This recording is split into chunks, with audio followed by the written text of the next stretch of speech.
passo la parola a Franco Ripa di Meana. 30 anni di esperienza come regista professionista di teatro musicale e di spettacoli multimediali.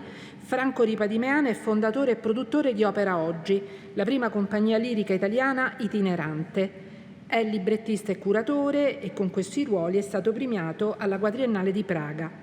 Attualmente Franco Ripa di Meana dirige il Work Package 4 di EU4Art Differences, un progetto finanziato dal programma Horizon sulla ricerca artistica e il terzo ciclo.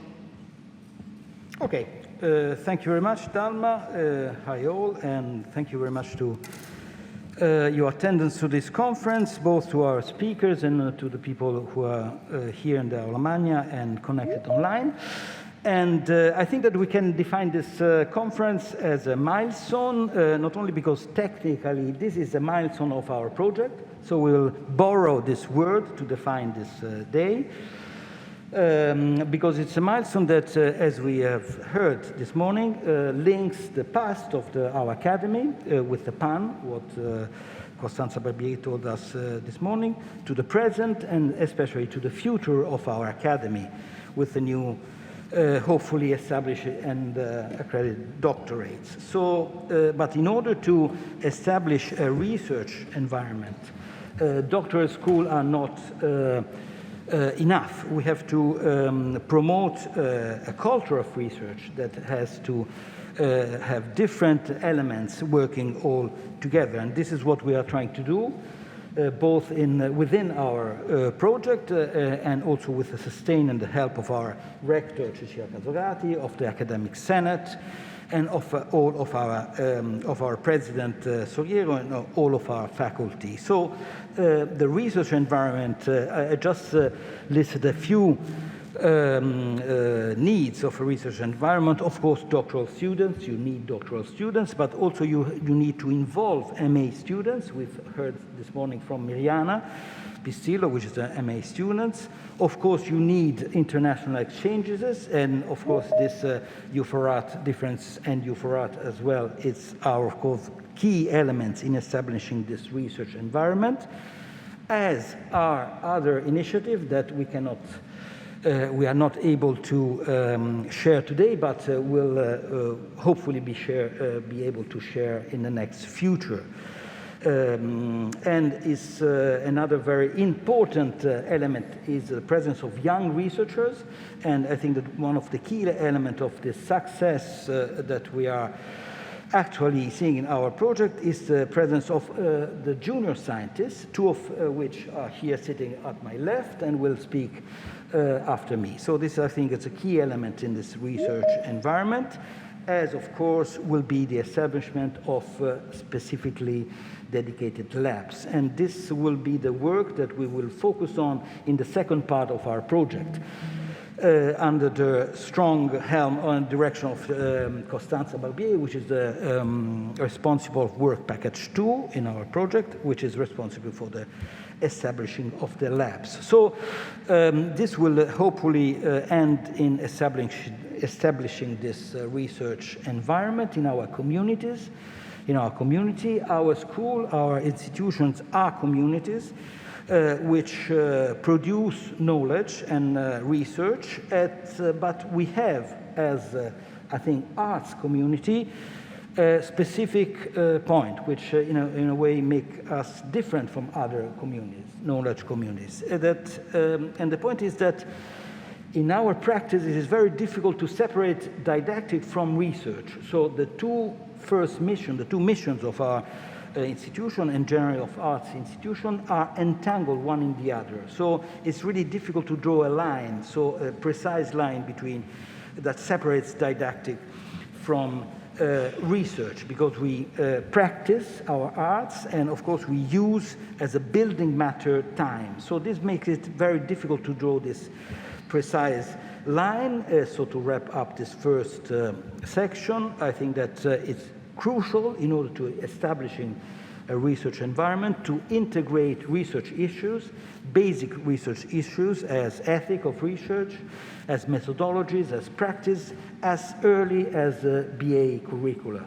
and then, of course, with various degrees of awareness, but it's crucial to that the whole of the community joins into this effort to establishing this environment, this research environment. So this is also what we are trying to do in our work package 4, the creative ecosystem, which precisely work on these entanglements. The first is the one that links research and didactic, and the second, of course, is the one that links these two worlds that, especially after these 2 years, these 2 pandemic years, we all live in. So the digital world and the physical world. So we are working in work package 4, really trying to tackle these entanglements in various ways. And one of the ways that we are doing this is creating and proposing new formats. And that's why I'm really proud and happy to announce here to all of you the summer school, the first U4R Differences summer school that will take place in September. The first thing that I would like to mention, highlight about this summer school, is that we conceived this summer school as a research practice in itself. So it's not just a meeting, a gathering, it's a research practice. So this, I think, is very important because, of course, we had a research question at the beginning. We have placed a research question at the beginning of our proceeding of drafting our summer school, and we summarized our research question in the title, Digital Rights and Embodied Memory. This is the name of our summer school. And the research question is as follows. So do we need, in these digital spaces in which we all live in, do we need to establish new rights in order to make these spaces unlivable for humans? And if we need these rights, which kind of rights do we need in these spaces? And the second part of the question is, of course, linked to the first part, and it's the role of the memory. So it is the question if the digital experience are then able to create an embodied memory. And this, I think, is a crucial issue, linked also to the role of memory in the digital transition, which is normally seen as something outside of ourselves. No? The memory, our memory, more and more live in our devices. No? So there's kind of externalization of memory. In order to tackle this research question, we imagined for our summer school a new practice, an artistic practice, hopefully, which deals with erasing, formatting, cancelling. So using the act of erasing as an artistic practice, with a slightly provocative attitude, since we are working in a European project, which of course has to be reported. So the idea of erase something is not very, come si dice, so easy to digest. But I think this is a key element of what we are doing. And of course, we have a methodology in our summer school. So our methodology try to balance digital activities and physical activities during the 4 days in which we be all together in this place. We will be secluded in the Monte Compatri, a Casa San Silvestro, a former but also partially still active monastery close to Rome. And during these 4 days, we will, this is the place, quite, I think, cozy, exactly, hopefully. And we will create a series of interaction between physical and digital spaces.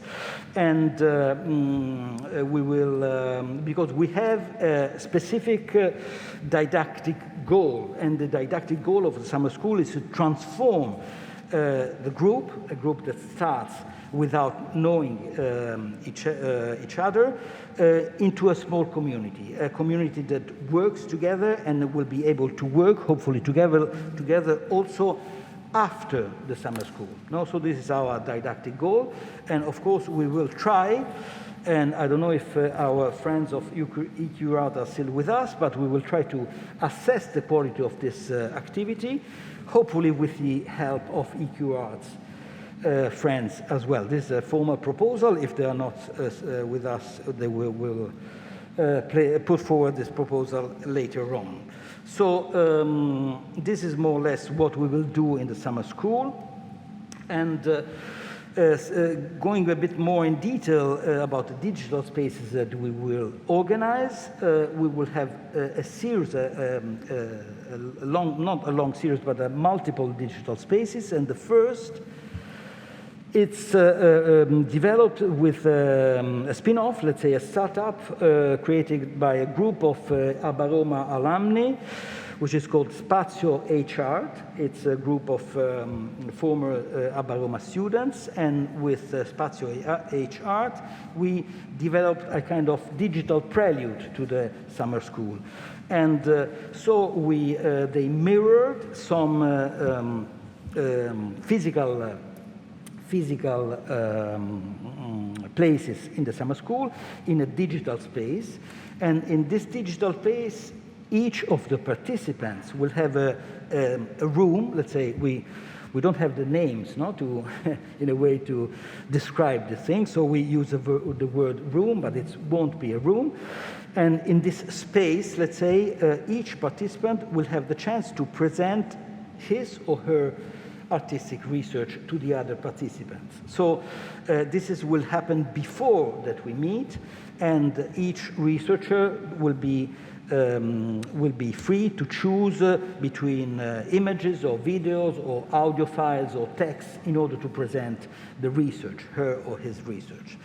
And of course, the moment we will then meet in presence, face to face, this space will be deleted. No, this is just a prelude, a digital space that needs. We used to get acquainted and know each other, but then we will be once we will be there together. This will be deleted, and we will transform. We will transfer our proceedings in another digital space, which is a research catalog. As you've heard, the biggest repository dedicated to artistic research in the world. And U4Art Differences has a project page on a research catalog. This is a screenshot, and so we are present as a project in the research catalog. And for the summer school, we will use the research catalog as in different means, because the research catalog allows you to share different materials with different groups of people. So we will use the research catalog as a public space, as a public digital space to advertise our program, but also we will use the research catalog as a more private, didactic, intimate space, using a feature of the research catalog that was recently improved, which is called the group function. So we can select a group of researchers, in this case our participant, and with them we create let's say a private digital space in which we can use during our days that we spend together. And going back to the activities, I told you that there are two kinds of activities, and on purpose, although being there, part of the activities will be online. So we will experience in presence online activities, and we will also try a different configuration of this for this experience. So we organize a series of webinars, of conferences that we have called Differences in Artistic Research and Innovation, that I hereby announce officially. This is always for reporting thing, because this today is also the official kickoff for this series of webinars. And this series of, these are the focus of the 4 days of the webinars, and they are all issues that belong to work package 4, but also to other work package of the project. So this is a joint effort of our whole project. These are the main issues: artistic entrepreneurship and new technologies, gaming as an artistic practice, neurosciences and humanities, artificial intelligence, and art. There are 4 because there are 4 days. And I'm sorry, there will be a long list of names, but I've put some pictures, or maybe you would just look at the pictures. This is the first day. Tombam de Veterin from HKU Utrecht, Domenico Quaranta from Accademia di Carrara, and our colleague Enrico Bisenzi speaking about artistic entrepreneurship and new technologies. The second day, Fabio Viola from Tuo Museo, which is one of the leader game designer in the world, and specifically dealing with game design for the cultural heritage, and Galit Ariel, a techno-futurist, as she names herself. And the third day, we will host the philosopher and member of our advisory board, Roberto Casati. We will host Professor Vittorio Gallese, that with Giacomo Rizzolatti discovered the crucial scientific discovery of the mirror neurons. And we will host our colleague Raitis Smith, a renowned visual artist and digital artist from Arts Academy of Latvia. And the final day, we'll host Maurice Benayoun, in my opinion, one of the more interesting artists that deals with new technologies, and namely with artificial intelligence, and Professor Marco Mancuso. So this series of webinars will be, of course, accessible not only during the summer school, but also on the outside. So we will share the links and the program of these conferences through a link with our site, with our institutional sites, with our newsletters. This is our new website, difference.eu4art.eu. And we also have, as a project, a newsletter that I recommend to subscribe to. And you can subscribe clicking on this link. So this series of webinars will be experienced by the people, by the participants to the summer school, but we'll link also the summer school to the rest of our research environment, to do a self-quote. And this is also, we will present, also dealing with research environment, we will present a project of a group of MA students, tutored by one of our junior scientists, Cinzia Pretibiasi, which is called Artificial Research and Artistic Intelligence, project that plays with acronyms to establish new field of research using some of the critical machine learning assisted technologies in word and image generation. So we are dealing about text generated by artificial intelligence software, and also by, we are speaking about images generated by an artificial intelligence soft algorithm. So this will be part of the summer school, and also another item to add to our list of the research environment. And I'm getting to an end here. The rest of the activity in the summer school will be physical activity, will be a workshop that are specially conceived to create this community. So there are participatory workshops, most of them, and the precise goal is to allow this community to establish itself. And the first day we'll host Stine Maria Jacobsen with her workshop called Group Think. The second day we will host Cinzia Pretibiasi again with her workshop establishing a European critters community, which is then she will of course speak about this if she likes, and then we will proceed with a very interesting workshop which connects performative practices with a digital archive, which will be held by Michael Hildbrunner and Ricard Daneff from from Zurich Art Academy. And then we will end the last day with hosting one of the most interesting Italian artists dealing with artificial intelligence, a colleague from Accademia di Belle Arti di Macerata, Luigi Pagliarini, that will develop a workshop titled The Modular Brainstorming. And of course, the final hour of the final day of our summer school, we will together perform our final rite, the digital oblivion. Thank you very much. Ringrazio Franco per la presentazione.